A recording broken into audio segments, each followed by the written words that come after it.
See that look in your eyes that you've been in front of me too many times. You know how many questions. Yes. I probably have, so I'll just try to keep it to one. But it really has to talk about a lot of what all of you have said. It's a math problem.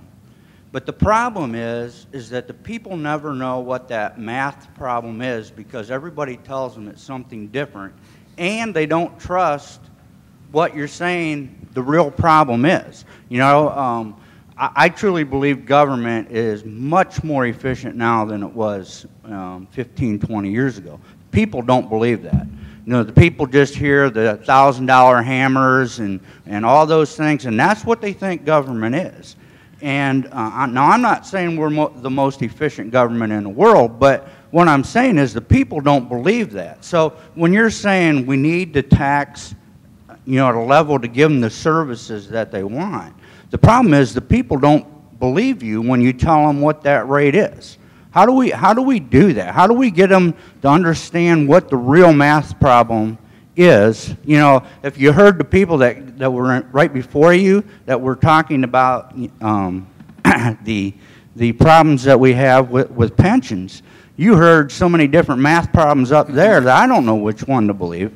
So how do we get the people to believe what our math problem is? I agree with you. It's a simple math problem, but how do we get them to agree what that math problem is? Dick? So I'm going to be just a little bit cynical and point out to you that people respond not to, I mean, you know, we're talking about sort of broad, popular kind of hearts and minds thinking, right? People respond not really to reason and math. They respond to fear. And at a moment like this, in this economy, with at the international level, at the national level, at the state level, people are very fearful.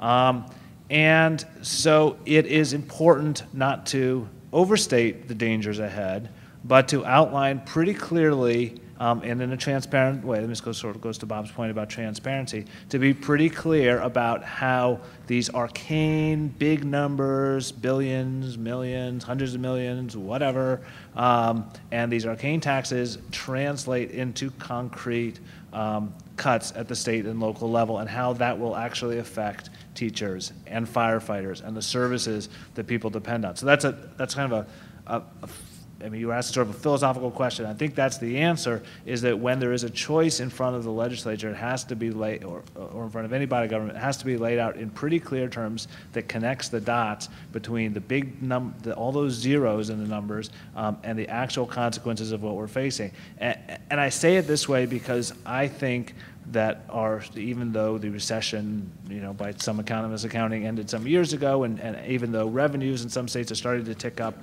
I think we're facing a number of more years of pretty big budget problems at the state level and filtering down to the local level, in part because of what's going on in the federal government. And I think we really need to explain to people what the consequences of those are in very stark terms for their daily lives. And that actually has to be a job of legislators and appointed officials as well.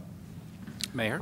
I think a dramatic change is needed in the budget process. For example, could you imagine what would happen if the governor developed 10 core functions of government, and every single program the state funded had to fit one of those 10 core functions, and then he budgeted it that way by outcomes? They transmitted that to the legislature, and you reorganized your standing committee so that the policy committee would also be a budget committee with a budget authority, to oversight hearings on what the actual outcomes were. And if you did that, you would find there are major opportunities for savings in every state in K-12 and particularly in higher ed. Higher ed has the biggest opportunities for savings because of the lack of performance that's going on in higher ed around the country. If you did that and then you had a good performance audit capability, I don't know if you do or not, in your state auditor's office, you could get some of these numbers verified. But I don't want to scare you all, but to us, and looking at your state, your unfunded pension obligation is $188 billion. That's if you use the Navy RAL numbers or you use the BIGS numbers. Your unfunded retiree health care is $30 billion. You have a $2.6 billion loan from the federal government. Your total state debt, including all those things, adds up to 45th in the nation. Only 5 states are lower than you. So there's a real problem. But unfortunately, most legislators don't know that. Most citizens don't know that. And the other thing I'm saying is if you know what the problem is, then don't dig a hole any deeper, but figure out how you're going to get out of that hole. This goes, in my opinion, back to what I said, that the media, the press, the people we've been in this country depended on to get our information, not bloggers. We didn't have that back when the country was founded. God knows what we would have had. Talk radio can say anything, and because it goes over the radio waves, people believe it. Doesn't matter who it is on the other line. You don't know, and they talk, and people start to believe. We have to get back to truth, and I think it's vitally important.